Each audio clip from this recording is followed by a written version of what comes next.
Good evening, everybody. I'm Betsy Fisher-Martin, the Executive Director of the Women in Politics Institute at American University. And welcome to another installment of our virtual summer series, Women on Wednesdays.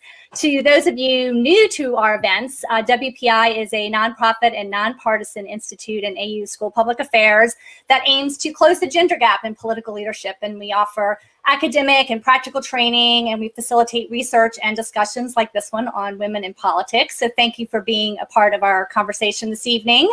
We are delighted to have with us an all-star AU alum and a good friend, Jennifer Palmieri. She is probably no stranger to this audience from her time, of course, as communications director for President Obama in the White House, and then for the 2016 Hillary Clinton campaign. In addition to being the best-selling author of her first book, Madam President, she is also the president of the Center for American Progress's Action Fund and appears regularly on Showtime's The Circus, which is always fun. Jen, I think I met you way back when you were either at the Clinton White House or the DNC. Anyway, we've known each other a long time, and we're thrilled you're here with us tonight to talk about your new book, soon to be a bestseller again, I'm sure. She proclaims our Declaration of Independence from a Man's World. I will save plenty of time for questions in the audience. So at the bottom of your screen, you'll notice a button to ask a question. So please do so during the course of our discussion. You'll also be able to upvote questions from others in the audience that you're interested in. And in the middle of the screen, of course, there's a nice green button that you can open a window and link to order a copy of Jen's book. And if you miss any of the discussion, you want to share it with friends, there will be a replay at the same link available that you use to register. So Jen, welcome. Thanks for having me. I'm super excited to be with you. As you know, I love talking to Betsy, love talking to AU community. It's great. Well, thanks for being here. So 72 years after the Declaration of Independence, we had a declaration by women called the Declaration of Sentiments in 1848, written primarily by Elizabeth Cady Stanton. And borrowing a phrase from Thomas Jefferson, they proclaimed that it was self-evident that all men and women were created equal. And then 72 years after that, of course, 100 years ago this month, or August, a few days from now, women finally won the right to vote. And your book is filled with several of your own proclamations. The first one really, I think, frames your theme perfectly. I just want to read that.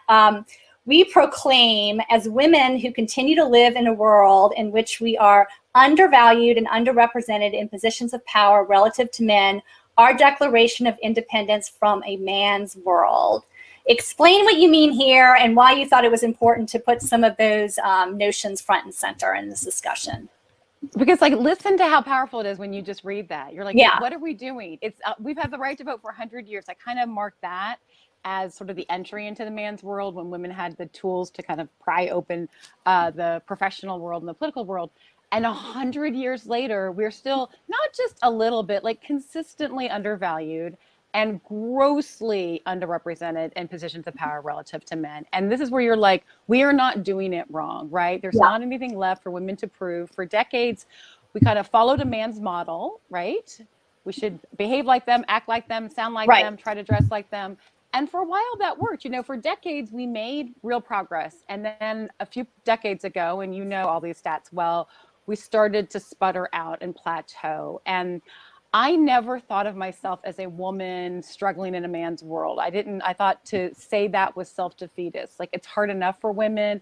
Why would we proclaim that? And I just thought, well, you know, I thought we were done. I thought this issue was resolved. Women were considered equal. And eventually, if you kept our head down and kept working hard, you would get there.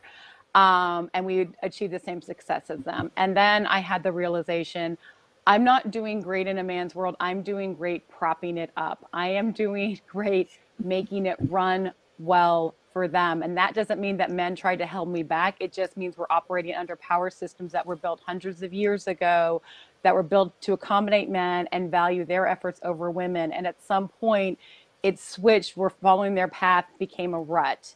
And we've internalized so much about how we have to change ourselves to fit in, that I wanted us to declare this, proclaim it, say it all out loud about the crazy stuff that we hold in our heads that holds us back, and find a way to get rid of it. that's why the book is structured that way. And you write just from your own personal career, how it took you much longer to kind of rise up to the top than it took male counterparts. And that wasn't due at all to the fact that you weren't capable. And you write very frankly about how the person that had the job as communications director in the White House before you was 10 years younger. Yeah. Now, he recruited me to come to the White House, right? Yeah. He's always been a big fan of my work, and I've always been a big fan of his work, and we've tried to hire each other for different jobs. Yeah. And I'm sure he would not say that he thinks it's right that I got the job 10 years after he did, right? But even with his help, and he recruited me to come to the White House. I was his deputy, and I was 10 years older than him, and I finally got the job. But and the terrible thing I realized about that was that I expected that, right? I expected to do worse than the men. And for a while, that was a sad but rational thing. And now I think we are by continuing to expect to do worse than the men or to get paid less than them or think that we have to adjust to their, like, we are acquiescing to it now. Right. And we're propping it up, and you got to bust out of that kind of way of thinking.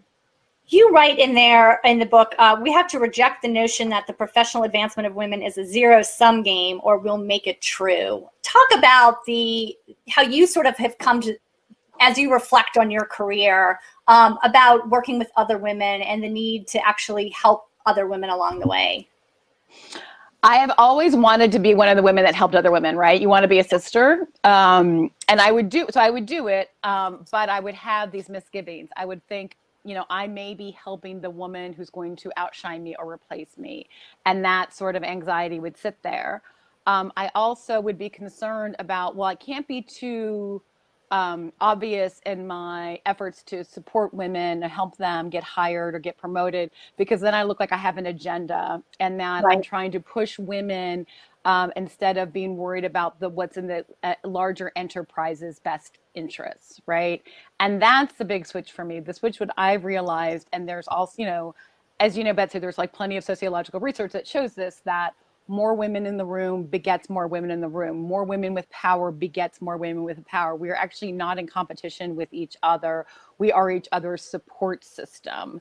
And that is this, the change I've made in my own life and in my own thinking is understanding that if you believe that you're in competition with other women, what you were really saying at the root of that is you're thinking, I don't belong here, right? What you're saying that there's only room for one, right? Or there's only room for one, because we don't, why is there only room for one? Play it out. Yeah. There's only room for one because I don't actually belong here, because this is actually not my game. It's a man's game. And, white women have to realize that when we acquiesce to that, or we think we're in competition with other women or people of color, like, we're just propping all of these systems up that, that block all people of color from being able to succeed the way everybody should.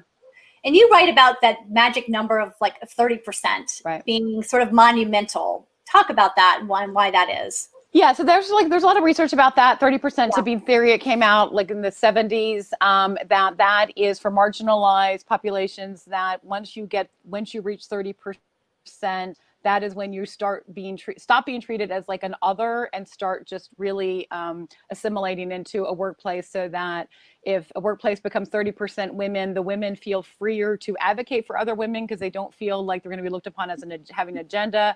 They're going to be judged on their own skills. And so that's why it's important. A lot of state legislatures have gotten to the 30% mark recently. And like, that's when legislative bodies really start to change. Congress, of course, is not. Congress is at 25%, but it's getting better. But it's still bonkers, right? By the way, that Congress is still 75% men. Like, that's nuts. Like, why do we just think that's okay? It's not okay. Is that a reason to advocate, as some European countries have, of a quota system in parliaments? That's just like never going to work here. Like, we just don't. That's just not how we roll.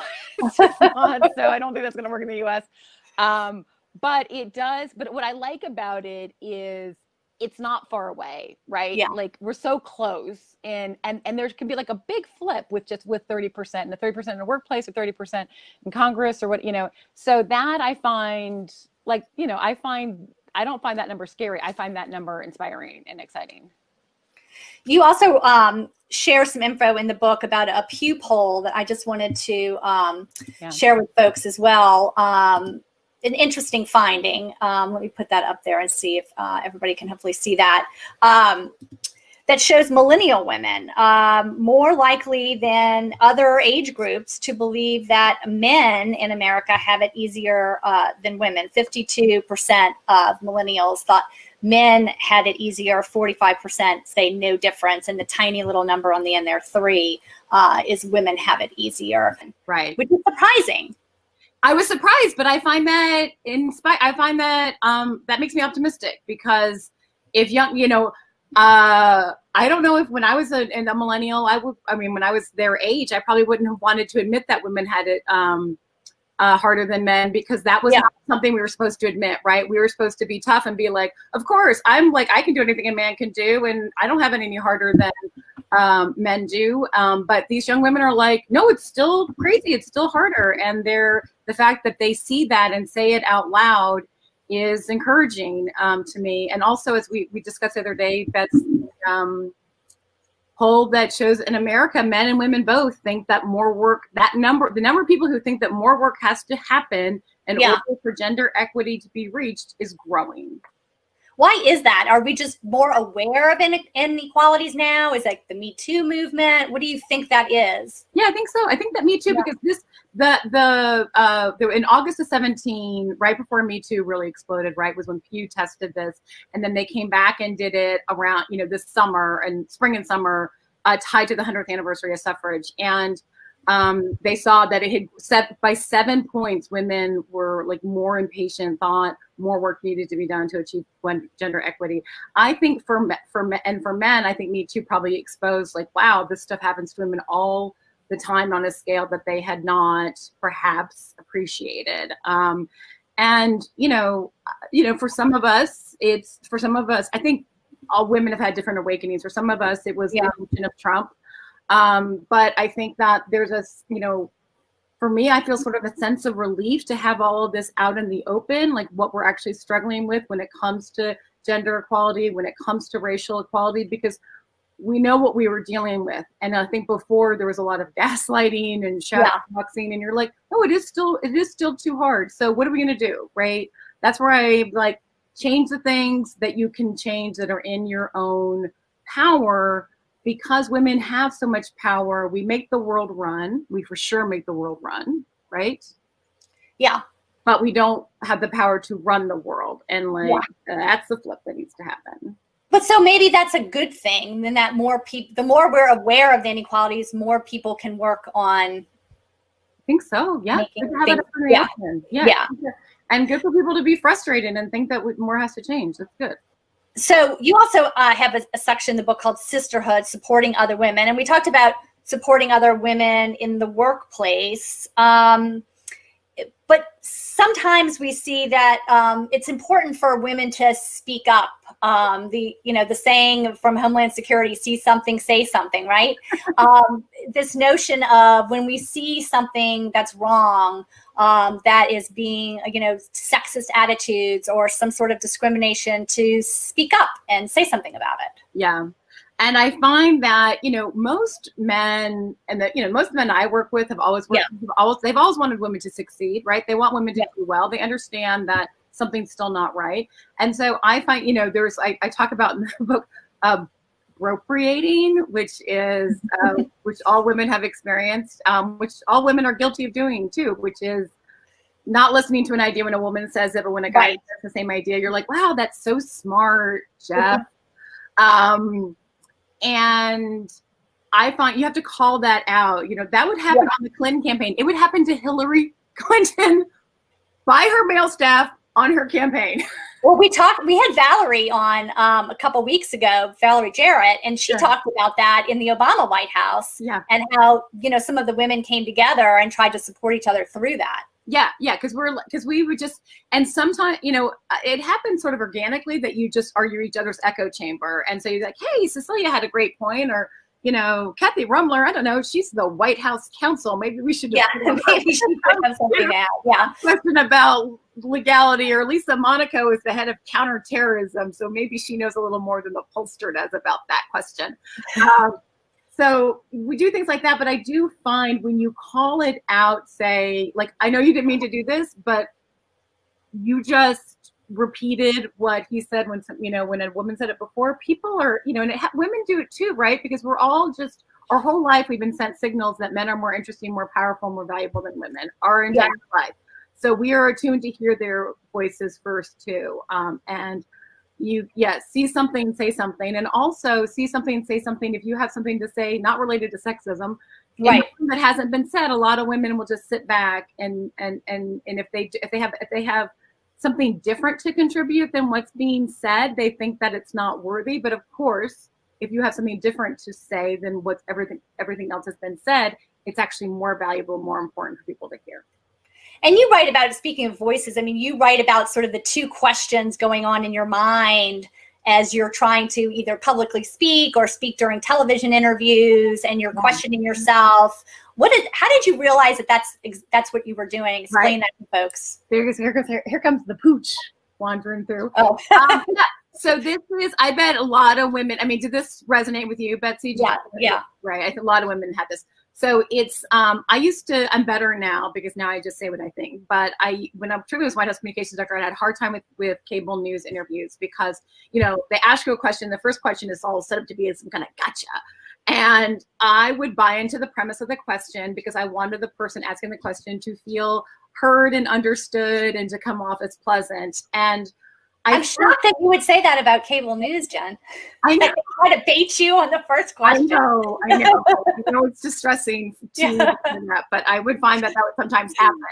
So, and what I found was, what I realized, and it was during my Dear Madam President book tour that I sort of realized this, that I had two conversations in my head my whole time, in my whole adult life. The first conversation is, I want to say this. And then, but then you stop and you check yourself and you think about how is what I want to say going to be challenged? And then I would try to reconcile the two, and I would only speak what I wanted to say if I knew what I wanted to, if I was clear on what I wanted to say and I was sure I could defend it. And then I would, which meant, and if I couldn't reconcile the two, I wouldn't say anything, which meant for a lot of my life, I have not been saying what I think. But you were also in many positions speaking for other people, which is even more difficult. It's even more difficult because you feel the added responsibility. Like, am I going to say something wrong? Yeah, and they're tough, you know, like when you're speaking for Hillary Clinton and Barack Obama, it's like tough questions. But I think that like I don't think we appreciate how much women how much we censor ourselves. And, you know, it's a really powerful thing to realize. I was sort of sickened when I thought, wow, I often don't actually say what I believe. And how would it be different if I did? I had this one experience with a CBS anchor, female anchor, because the Dear Madam President's got a chapter about crying at work. I'm a big fan. It's an activity I spend a lot of time doing. And she said to me, well, what do you say to people say it's just not professional to cry at work? And normally I would say, well, I understand why people could say that. And I know for someone it's difficult. And I was just like, no, I say it is. I say it is professional for women to cry in the workplace because women are in the workplace and, you know, a lot of times we get frustrated and need an outlet, and it's perfectly fine to do that. I say it is. Right. And I don't need any more authority than that. And she was like, good for you. I was like, yeah, Elaine, because it was Elaine Kahano. I was like, that's what we're doing now. Like, I say it is, and not to doubt yourself, and you're not doing yourself or anyone else any favors by continuing to censor yourself. Because look around the world, we don't have all the answers, right? Nobody's got it all figured out. So more perspectives are good. And speaking of someone who's not afraid to use their voice, I want to get your thoughts on AOC last week and her floor speech, taking that verbal assault that by Congressman Yoho and turning it into this larger historical moment to really speak out about the empowerment of women on the House floor and what that meant.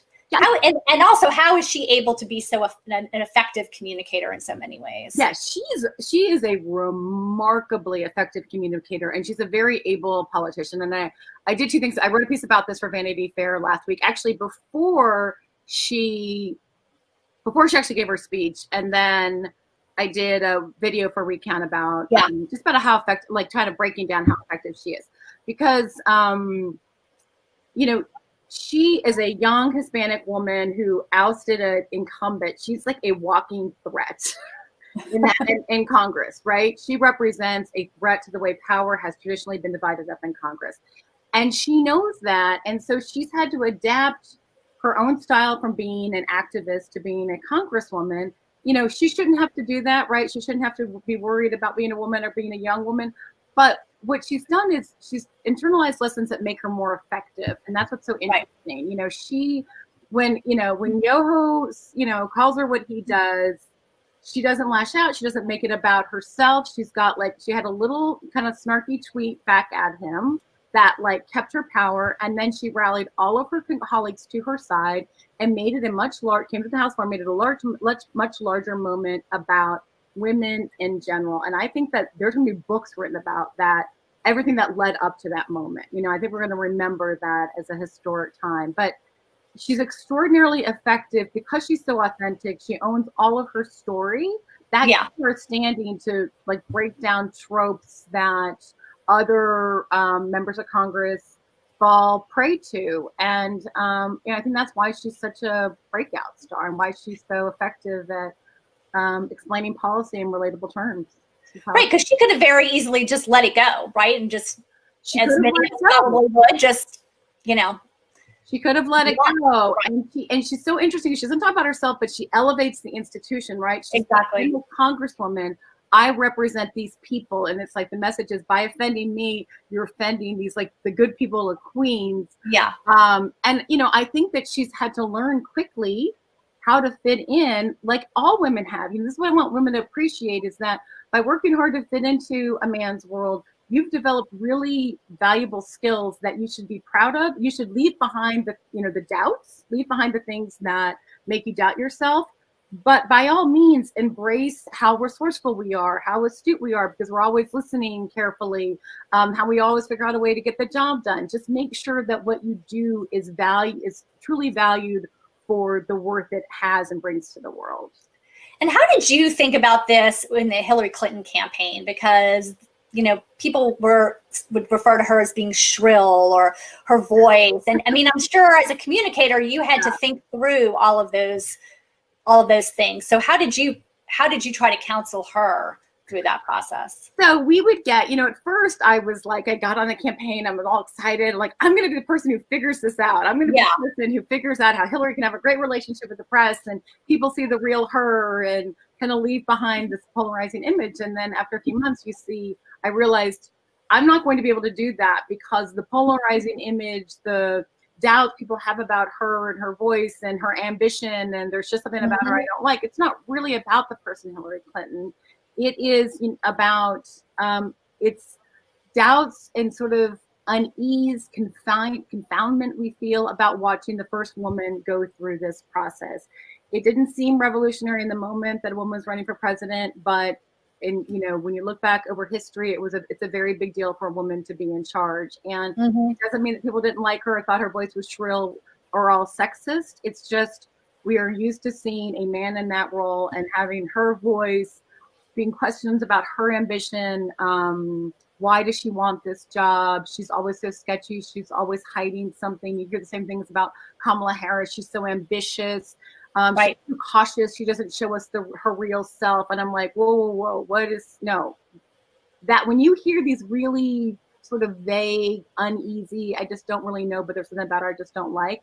Right. That's when gender or race, I think, is coming in. And so eventually I realized, ignore we would try to listen to the criticisms that was constructive, but stuff that's like, I don't like her voice or her presentation style, you're like, okay, like that's just because you haven't seen it before. But you guys consulted, you write about consulting researchers and psychologists to try to take that apart. And we had psychiatrists and psychologists, we had researchers, we had there's some of the researchers that you work with, the Barbara Lee Foundation, and they were like, like, hey, I hate to be the ones to tell you this, but here's what you need to do. She can't express her ambition. Her ambition always has to be in service to others, right? And so we're like, okay, fine. So, why did she get into public service? Well, she got into public service because she cares about kids. Well, why does she care about kids? She cares about kids because her mom had a terrible childhood. Okay, well, that's a story you need to tell so that people understand her interest in public service is not about her personal ambitions. Her interest in public service stems from caring about children, right? So instead of I want to be president because I've always wanted to be president. And this is why where Elizabeth Warren was so genius in her stump speech, where Elizabeth Warren would say in her stump speech, which I could give to you verbatim, I've already had my dream job. My dream job was to be a public school teacher. I've lived my dream. And then she does the thing where she goes like this and she kicks, she's like, woo, she does that. Yeah. And he's like, and it's like, she's such a genius because you're like, oh, okay. You said your ambition is to be a teacher, which is something we're super comfortable with women doing. Right. You put your ambition in the past. I've had my dream job. So in case we were thinking her dream job was being the first president, no, that's not it. I wanted to be a teacher. And so the point is, like, you have to go through all these crazy machinations that, I'm grateful for the research that tried to, guide us to do that. It wasn't very successful for Hillary because people knew her too well already and it was hard to use her. But that's what it's about. It's not really about the woman. It's about a woman in a role that's still unfamiliar to us. And that's why women candidates, you work with them a lot.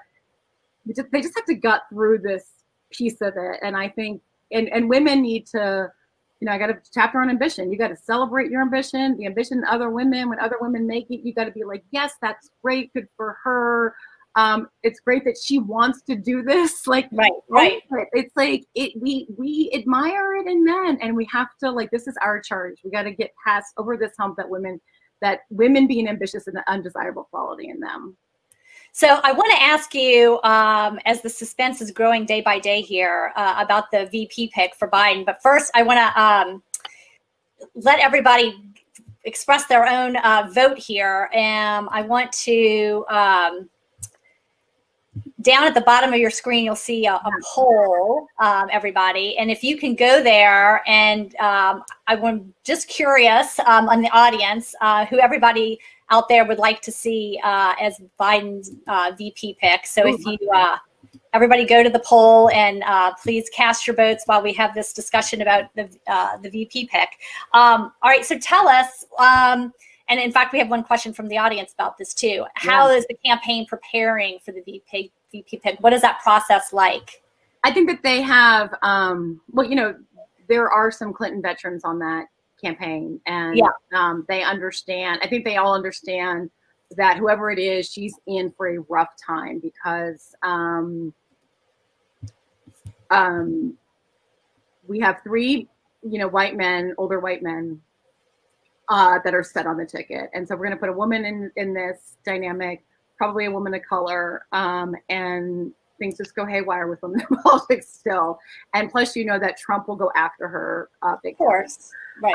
There are some people who are like advocating for one candidate or the other because they think that candidate is inoculated against attacks by Trump, and that Trump can't attack that person. Trump can attack anyone. That's not something, if it was up to me, that is not a quality I would look for. I would not pick my running mate based off of whether or not I thought Trump could make a good attack. Trump is going to attack. He lies about people. He's going to do it. I want somebody who's been through hellfire. Like, I want somebody who has, been through a really hard thing, because she's in for a really hard attack. Now, when Trump does attack her, he goes down rabbit holes with women. And if the woman is particularly good at baiting him, he could go down rabbit holes that will be unpleasant for her, but will not be effective for him. Right. And that just may be something that she's going to have to deal with and absorb. And so what do you think is the overwhelming, besides someone who's tough, right? What other qualities do you think he's going to look for? Is it a comfort level? Is it someone who has electoral success somewhere? What do you think is going through their minds? I think probably electoral success is not as much on their minds as in other cycles. and that I think he wants somebody that he believes will be a good governing partner, the way Joe Biden was for Barack Obama, somebody who's ready to do the job on day one, and somebody that's going to be tough enough to go through this process that she's going to be. And I'll just say, no matter who it is, I mean, I've seen a lot of reporting about, I saw reporting today about Harris and how, you know, allegedly some people classified. And by the way, don't like ever, the people who know are not talking to the press. Just that needs to be said. I've said it. A little pro tip for everyone. But some people saying like, well, you don't want to pick Harris because she's too ambitious. Whoever that woman is, from the very day she's picked, the press are going to view her through a lens of a potential 2024 president or candidate, and they're going to look at her ambition with a lot of questions. So she's just kind of in for it. It's going to be tough that way too. You know, they're like attaching that to Harris right now, but it's not unique to her. It's just that she's run for president before, but I think that will happen to whoever it is. All right, so I'll put you on the spot on this one because our poll here online that a lot of people have voted for, Susan Rice is in the lead here. I love Susan. What is your, and I know she's been profiled recently and has had a lot of attention on her in the last couple of days. Yeah. And obviously you worked with her in the Obama administration. What are your thoughts on her? I mean, I like see my face. I'm like, also, like I adore her. I adore Susan Rice, and she would be awesome. She is. You know, there's always, like, as they get close to the decision, there's somebody like Susan that sort of breaks out, like, hey, maybe it's going to be this person. And then we always think it's going to be, and then you think maybe it's going to be Susan. And then at the end, it's Kamala Harris. And you're like, it was always going to be Kamala. And like, we got excited about Susan at the end, but it was also going to be Kamala. The reason why it could be Susan is Joe Biden really likes her. And if there is concern that, you know, I mean, Chris Dodd saying Harris didn't express remorse. I find that a very troubling thing for an older white man to say about a black woman who ran for president and obviously ran her campaign the way she thought she should. And when a guy says it's politics, that's accepted. And when a black woman says it, that seemed to be a problem. I was like, that is not good. Susan could be a good alternative. She obviously has a ton of foreign policy experience. The thing she doesn't have that I think might be important to Biden is elected experience, because he had so much elected experience. I think he really values that. So, and just the whole notion of campaigning and kissing babies along the way. That whole though, she would love it, and she would be. Not that you can do much campaigning in this era anyway. Yeah, she'd be like this on Zoom. Yeah, exactly. Sitting on Zoom calls all day long. Okay, let me get a couple other questions in from the audience here. Let's see, this is from Caitlin. What advice would you give young women in navigating male-dominated spaces, especially in politics, and how can they succeed, and how can they create spaces for other women to succeed? Force an older woman that works with you to be a mentor. You know, I've been really surprised. Young women come to me and say, I need you to be my mentor. And I'm like, oh, okay. I didn't know that was my job. And it is. And find someone who's going to, find somebody who's going to protect you and force them to do that. And they will understand what they need to do, and they will want to do that. Know right away that the other young women you work with are your allies. They are not your competition. They are your allies. They are your friends. Share information.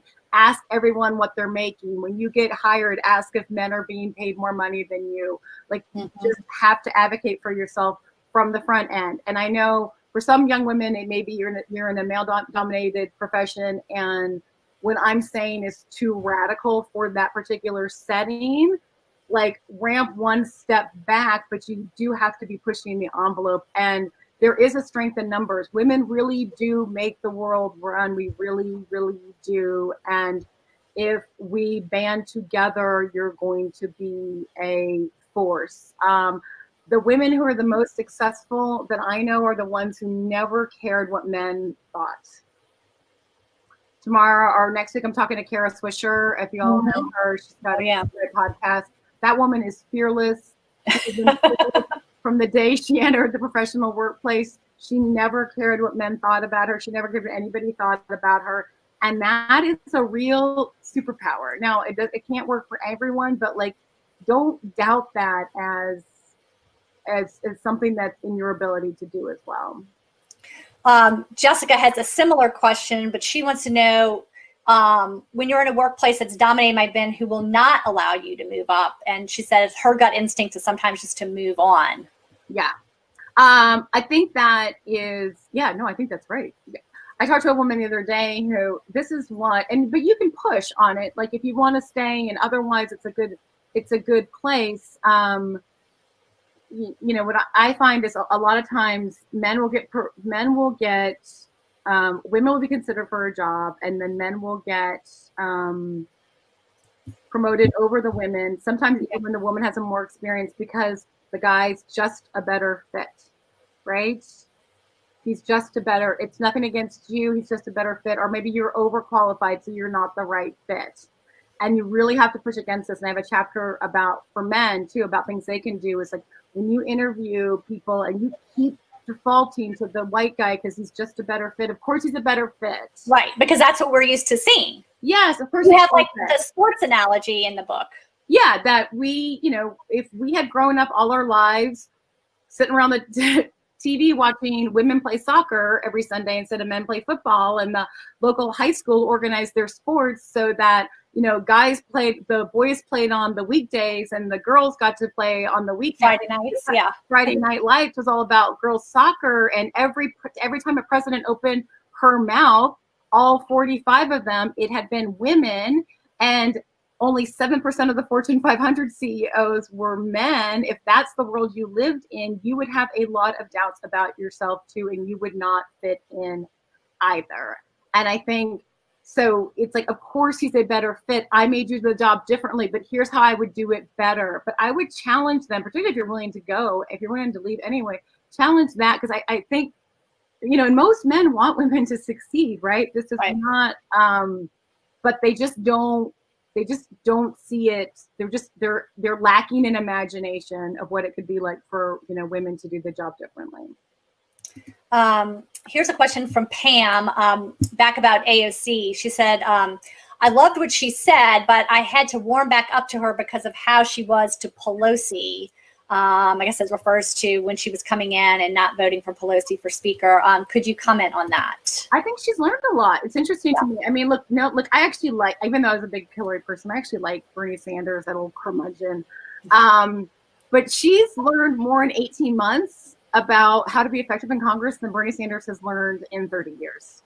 You know, and there was an interview with her in the New York Times from last fall where she talked about this, and they talked about the Pelosi, and, you know, she figured out a way to be like, that woman's in charge, and if I want to get stuff done to be effective for my constituents, for the issues I care about, you got to moderate how you engage. And so she has really adapted, and that's made her really effective. So that's why I think she's such an able politician, and why she'll be around for a long time, is she knows what you have to do how you have to adapt to be successful. And that's why men like Ted Yoho, I think, are dinosaurs, not just because he's an older guy, but because they're not adapting, right? They're just, and you're not going to survive if you're still going to be threatened by the presence of a young woman with some power.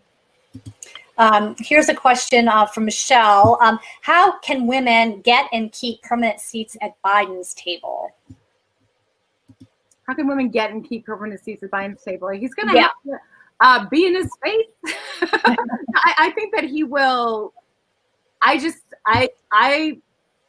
When I worked with him, I had a great relationship with him when I was the White House communications director. I have found him to be somebody, you know, who really values and understands the input of and get the input of women. I don't expect that this is going to be. I don't expect that it's going to be a problem. But if it happens that it's defaulting to like a white male, I mean, you know, I will freak out. Everybody will freak out. We'll freak out. It'll be fine. Well, he has a woman running his campaign. Huh? He has a woman running his campaiin. Yes, Jenna Malley Dillon's running the campaign. Kate Bedingfield, deputy campaign manager, has been with him for a long time. Simone Sanders is a long time spokesperson when he was in the White House. Shayla Murray, Kate Bedingfield was part of that as well. Cynthia Rice is policy person. You know, there's a lot of his sister, his wife. There's a lot of you know, strong women around him that he values. That is not something I worry about. I guess is the best way to put it. But when Obama first came into office, there was certainly that first year of notions that it was a boys' club over there, right? And that women may have been at the table, but were they really being heard? And was it sort of too insular with the men who were on the campaign? And that's when I to change some of that. Yeah, they changed some of that. So I came in 2011, and that was when it was not going great. I thought that's what happens sometimes. For enterprises that are not going great, that's when it's like, hey, come take over. That's an idea. Hey, lady, come take over. It looks like, we were, and a lot of them said that to me, like, we thought we knew everything. We don't know everything. And it's really hard. And I had a lot of experience because I worked for Bill Clinton for 8 years. And they were super welcoming. And I was worried about that because they had that reputation. And I found it was not true at all. Barack Obama, David Plouffe, Dan Pfeiffer, these guys were all very welcoming, very much wanted me to be there, and made sure on my very first day, I was like in the Oval Office. I was a little like, ooh, okay, I guess these guys were not BSing me. I am part of the team. And one thing I'll tell you that Barack Obama said once to a group of women, we were all in the office, all in the Oval Office, it was only women, and he could tell that one of us was holding back, and he was like, I need you to say what you think. You are here not just because of the job you have, you are here because I need the perspective of women too. And I realized, like, if you're not speaking up, you're just not doing your job. And he could be frustrated if you didn't do that. So it's not just about making women feel good. It's about understanding that is our role. That's our job. Right. We talked to Cecilia, as the domestic policy advisor a couple of weeks ago, and she talked about this notion of that there would be a fake meeting before a real meeting, that you were maybe sometimes tokenized and invited to meeting A, but that was really the fake meeting, and decisions were really being made at meeting B. That's where it's good to have 12 years of White House experience, because I understood where decisions actually got made, and so in the hallway or waiting for your lunch at the mess or on the way to the gym or whatever, but like I knew where to make that right, where to use the influence where you needed. Here's a question from Deb. She says, the highest powered woman in the U.S. politics is Nancy Pelosi. What makes her so effective? She's so amazing. I think that she is, this is her book, right? Her book is Know Your Power. She understands power and how to leverage it like no one else in American politics. And she is a leader, meaning like she takes care of her people. She supports her caucus. She makes sure that they're taken care of. She protects them. And she never gets over her skis, right? She always, Nancy Pelosi is not bringing a bill to the floor that is going to fail. And she just keeps getting better, She's another one who always is adapting. I find her enormously inspiring. Yeah, and Deb, I'll just say too, I don't know if you caught our interview with Molly Ball, who wrote a great book on Pelosi a couple weeks ago. If you want to rewatch that, because she talks a little bit about some of those things that Jen mentioned as well. Let's see. Here is a question from Julie. Do you have any ideas or solutions about the economy and policies during COVID that seem to be hurting women more than men? Yeah. So here's like 4 things about that. Women, most of it make up the bulk of the unemployed from COVID, the bulk of the essential workers, the lowest paid professions, and the biggest burdens at home when it comes to childcare and educating kids. And I think that this has to be, and hopefully if there's a Biden administration, in the Clinton campaign, we saw those issues as economic issues because we understood that they were keeping the workforce from being as productive and as big as it needed to be and as innovative as it needed to be. These just have to be treated as economic issues. It's like, we don't pay teachers enough. We don't pay home health care workers enough. We don't value women's work. That is not just the way things are. That's the way things were set up to be.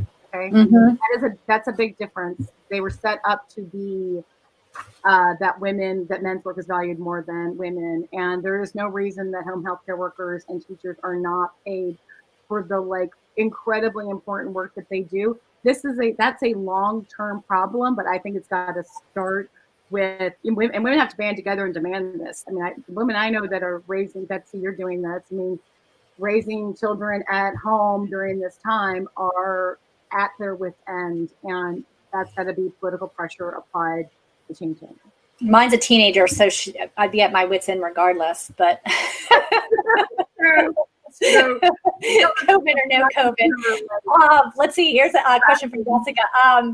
Were there women in your life who helped teach you how to celebrate your ambitions, or did you have to learn on the job? And how did that look like over your professional career? My mother was weirdly involved in politics as a volunteer when I was young. We lived in Mississippi, and I watched her get involved, and I think that put the seed in my head that I could see women do that and have an impact. And then honestly, I modeled myself after the men because they were the ones with the power, right? They were the ones that got the big jobs. And it was not only until like the last 5-6 years that I started looking at, when I worked with Barack Obama and watched how effective Nancy Pelosi was and looked to her for sort of inspiration and lessons. And then of course, Hillary, actually working directly for her was when this like whole thing exploded. And my God, the admiration I have for that woman to get up every, because I would ask her, how do you do this? How do you get up every day and face it? And she says, this is good advice. She's like, I do not get overwhelmed by the enormity of the problem in front of me. I get up every day. I do what I can do with that day. I don't look too far ahead. I go to bed, and tomorrow I get up and do the same thing. And I think, once you face some of the terrible things that she's had to go through, you realize you're stronger than you're strong enough to get through any day, and that's all you need to do. And that's, she is who I try to model myself after. Is there anything during that campaign, just from a gender perspective, that you would have done differently if you had the chance to, in trying to deal with a lot of the issues that came up that were gendered? Yeah, it's very hard. I wanted to talk more about how she felt about things. I wanted to talk more about some of the tougher experiences she had personally, and what it had, things that she had that it had taught her, or how she got through tough times.